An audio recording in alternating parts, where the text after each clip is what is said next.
could have had probably a country without a war if wise counsel had prevailed. But Lieutenant Colonel Yakubu Gowon, the handsome, suave man who was a bachelor before he took over the headship of this country and only married Victoria after he became head of state, they disagreed and said they were going to carry out a police action from the Nsukka axis. That was a piece of historical mistake. That mistake was to turn into a 3-year bloody civil war that took the lives, some people say, of over 3 million Biafrans. And that was after the failure of the Aburi Accord, when General Ankara had hosted Gowon and Ojukwu in Ghana to find a way as to how to avoid war. By January 15, 1970,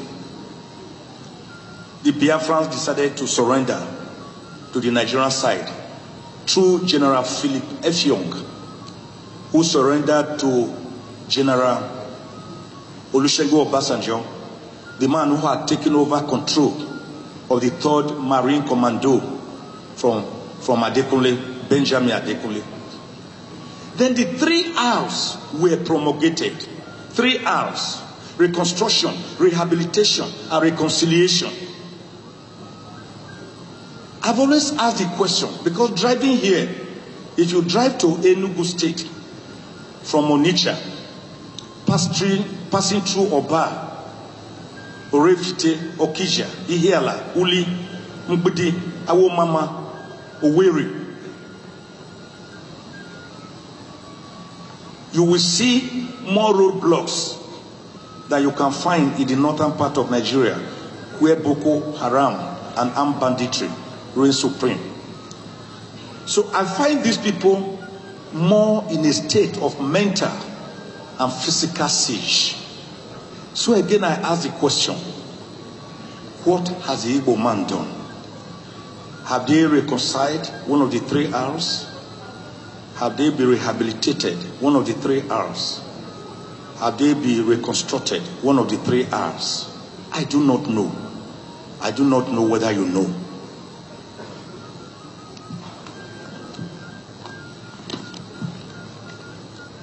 I have decided to say that whenever we talk about the indivisibility of Nigeria, we must be careful not to overstretch it and overstretch it.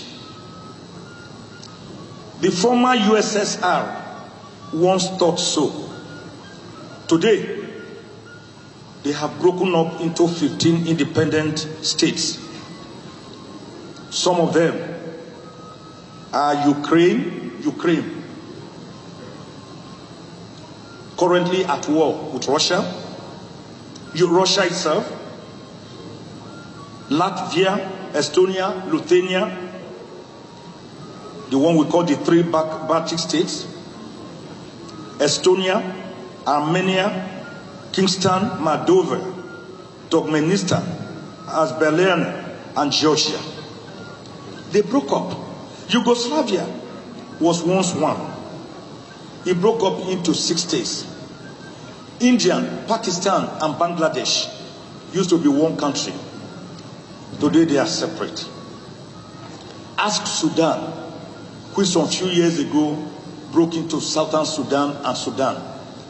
At this moment, as we are talking, we are battling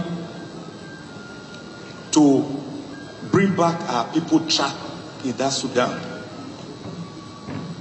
in a fratricidal war between the same people of the same country. And our own man, the owner of Air Peace, has decided to use his aircraft, and is doing that precisely, Onyema, to airlift Nigerians trapped in that country. Alan Onyema, God bless you. I didn't hear people say, we will not go with air peace. The owner is an Igbo man. Chimanda Ngozi Adichie, Dr. Ngozi Okonjo-Iweala, the first female and black Director General of the World Trade Organization, WTO, and former Managing Director, World Bank Operations. They are doing Nigerians proud and Nigeria proud. I haven't heard anybody say, we don't want to take the glory because they are Igbos.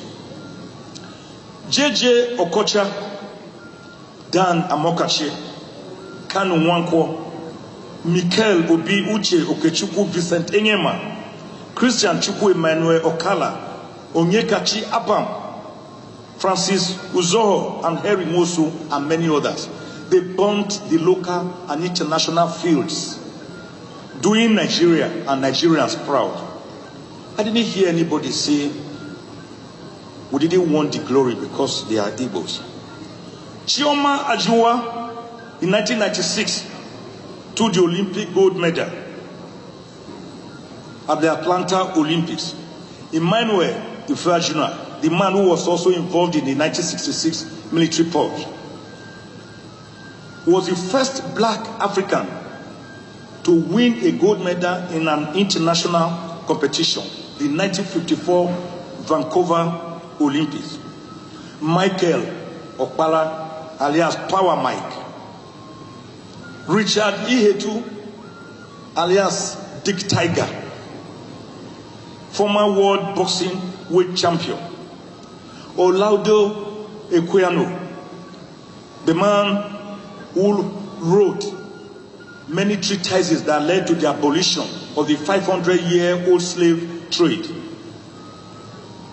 Chinua Achebe, the man whose novel Things Fall Apart has been transcribed into more than 500 languages, and is novel rated as one of the 12 novels considered to be the greatest book ever written by Encyclopedia Britannica. They were all of Igbo extraction. I didn't hear anyone say we should not bask in the glory because they are Igbos. Philip Emeagwole is from Onitsha, computer scientist whose seminar was brought about internet revolution and described by CNN as the father of internet. Professor Bab Naji, who pioneered robotic engineering. Professor Chike Obi, world acclaimed mathematician. Professor Gabriel Oyibo, the man who blazed aircraft design and aerodynamics and aeroelasticity. Professor Benoit Boueze, the first African to have LLD, Doctor of Laws, by thesis. Professor Ben Enwonu, the great sculptor. Chief Sir Louis Odumegu Ojukwu, the father of Ikemba, reputed to be the first Nigerian and West African billionaire. They were Igbos. I didn't hear anyone speak about Igbophobia or Igboism. Do you know that the present president of Liberia, Edward James Roye, is said to be an Igbo man? Do you know that the present president of Gabon, Ali Bongo Ondiba, is said to be of Igbo descent, and that he was taken away during the Civil War? So, why then the typification and profiling of the Igbos? I was at the Supreme Court yesterday to defend an Igbo son.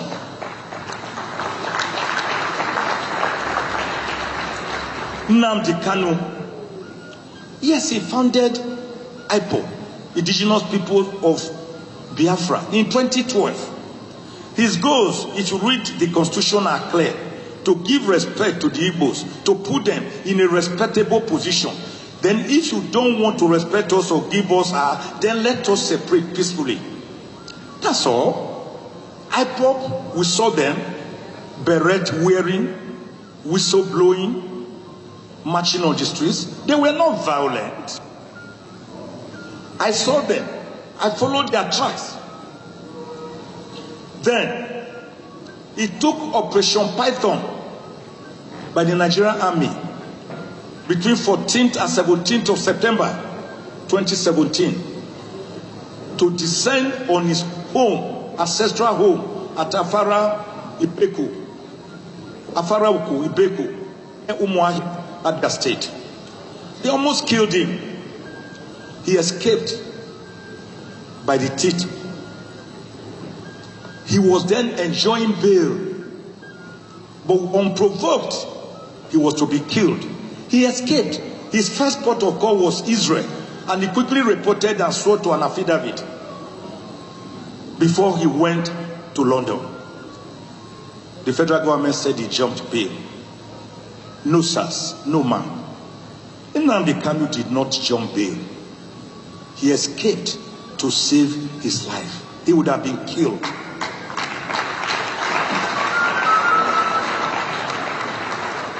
So the self-determination bid by IPOB, for your information, for those who had always harbored the thought that it is an illegality or an unconstitutionality, it is not true. Self-determination is recognized by Article 20 of the Universal Declaration of Human Rights, 1948. Articles 10, 11, and 12, and 20 of the African Charter on Human and People's Rights. Articles 1 and 22 of the International Covenant on Civil and Political Rights, 1976. Articles 3 and 4 of the United Nations Declaration on the Rights of Indigenous People, 2007. So Nnamdi Kanu was brought back. He was abducted in Kenya, blindfolded, tortured, and forcibly brought back on the 27th of June, 2021, after he was kidnapped on the 19th of June. They charged him to court. I went to court. He was charged with 15 counts. I went to the Federal High Court and argued with a preliminary objection that the case had no legs to stand on, that the charges were bad and could not fly legally. The Federal High Court agreed with me and struck out 8 of the 15 counts, remaining 7. I was dissatisfied.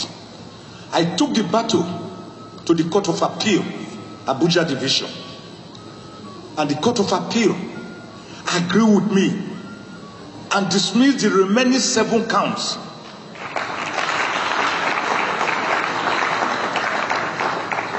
Wait for it.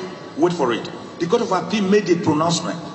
Said Nnamdi Kanu should be released and should never again be detained and should never again be prosecuted on the same charges over which he was kidnapped and forcibly renditioned back to Nigeria. A whole federal government, rather than protect your citizens, your individual citizens, their fundamental rights, which America will do. America will go to any country to go and take one of their citizens. A whole federal government filed a motion on notice to stay execution, which was granted by the State Court of Appeal. The federal government was staying execution of the liberty of its own citizen. So we were at the Supreme Court yesterday to say, this is wrong. Set this man free. Nnamdi Kanu is sick. He's not well. In the DSS gulag, they are increasing his potassium level. He has ear pain. And the DSS doctor has diagnosed that he needs an operation. But they will not allow him independent opinion from his own doctor. This has been going on. And because of that, in order for him not to die, we have told the Supreme Court to do the needful. The case has been adjourned to the 11th of May. But here is calling on President Buhari, please sir, on my bended knees, you can order the release of Nnamdi Kanu today. You can do it through the Attorney General of the Federation, who has the powers to enter a nolle prosecute, discontinuance of the cases. After all, there is even no case now. It's just being held illegally. Let him go. Let my people go. You don't have to wait for the Supreme Court decision. You don't have to wait to go on May 29. Let Nnamdi Kanu go. So what do we do to bring about this handshake so as not to take too much of your time? Because there are other activities. We should get it right. First, leadership. Like the Asian tigers. Because Professor Chinua Achebe told us in his epic, The Trouble with Nigeria.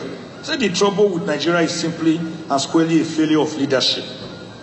The Nigerian problem is the unwillingness or inability of its leaders to rise to the responsibility, to the challenge of personal example, which are the hallmark of true leadership. I want to add the problem of followership, complex ethno-religious composition that divide us, high power, distance culture, corruption, which is on steroids, weak institutions, and the fact that we have a state captured by elite buccaneers of power. We do not practice democracy, I have said. A beautiful concept defined on the 19th of November, 1863, by American President Abraham Lincoln. We don't. As government of the people, for the people, and by the people. I have coined and have added to our political lexicons what we practice. Many crazes that we practice, all of them devoid of democracy. We practice electionocracy, 4-year interval rituals by which we go and select or so-called elect our leaders. We practice judocracy, a government where the politicians fight. In fact, the Nigerian courts are the busiest in the world on election petitions. The politicians mess up our democracy, they fight, they go to the court, and the court incubates midwives and give birth to your governor for you or to your president. We practice executocracy, a system of government where the executive is so powerful and so despotic and autocratic that it behaves more like Louis XIV of France, that will stand in front of Parliament imperiously in 1655 to declare l'état, c'est moi, I am the state. We practice legislatocracy, a system which has been exemplified by the 9th National Assembly of yes, yes, yes, Mr. President, like the Agama lizard. Every bill, every request, yes, sir, Mr. President. And when a person comes to be screened for an important national position, say, oh, we know you, Michael Zekome. We don't need to screen you. Take a bow. I call them Mr. Take a Bow National Assembly. That's what we also practice, legislatocracy. So I put here some of the things we should do to have this handshake, not just across the Niger, but also across the Benue, imitating the Asian tigers, investment in skills, advancement in technology, engagement of specialized agencies, establishment of pilot projects, involvement of international agencies, adaptation of foreign imported technology, massive investment in infrastructure, manufacturing, proper and prudent management of our natural resources, disciplined, relatively cheap, educated and skilled workforce, targeting high literacy level, formulating and implementing deliberate government policies, strengthening the developments of agriculture, encouraging industrial development, human capital development, developing small and medium-scale enterprises, maintenance of political, social, as well as macroeconomic stability, creating a sound financial system, leadership that prioritizes citizens' welfare, encouraging a savings culture, and developing export-oriented industries to produce. Having said that, I decided to say, having failed on all indices, on all political and constitutional experiments and experimentations, the 1922 Clifford Constitution, the 1946 Arthur Richards Constitution, the 1951 Macpherson Constitution, the 1954 Littleton Constitution, the 1960 Independence Constitution, the 1963 Republican Constitution, the 1979 Obasanjo Constitution, the 1989 unused IBB Constitution, the 1999 Constitution, which we have already amended 4 times, imposed on Nigerians by General Abdulsalami Abubakar government, which is actually a schedule attached to Decree number 24 of 1999.